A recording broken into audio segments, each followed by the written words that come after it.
যখন ছিল ক্ষমতায় 2002 সালে পুলিশের সিকিউরিটিতে ছাত্রদল শামসুন নাহার হলে ঢুকে মেয়েদেরকে গণধর্ষণ করেছিল, মেয়েদের সম্মানহানি করেছিল। ওরা আমাদের অধিকার নিয়ে কথা বলবে, ওদেরকে আমাদের সামনে আসতে বলেন, আমরা ওদের সাথে একটু কথা বলতে চাই। ওদের ভীষণটা কি আমরা জানতে চাই। ছাত্র অধিকার কোথায়? ছাত্র অধিকার ছাত্রলীগের টোকাইরা আমাদেরকে মারলো, ওই দিন ছাত্রদল কোথায় ছিল? বাঁচায়নি কেন আমাদেরকে? আসসালামু আলাইকুম প্রিয় বোন, আপনার প্রতি আমার হৃদয়স্থল থেকে শুভেচ্ছা ও ভালোবাসা।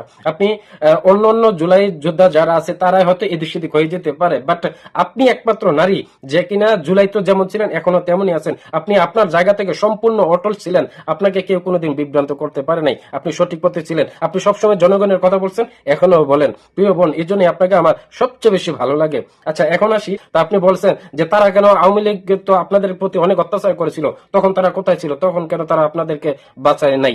তো বোন, তারা আপনাদেরকে কিভাবে বাঁচাবে? তারা নিজেরাই তো বাঁচতে পারে নাই। মানে এখন বড় বড় কথা বলে আর কি, কিন্তু বড় কথা বললে কি হবে মানুষ জানে। আপনাকে সেলুট বোন।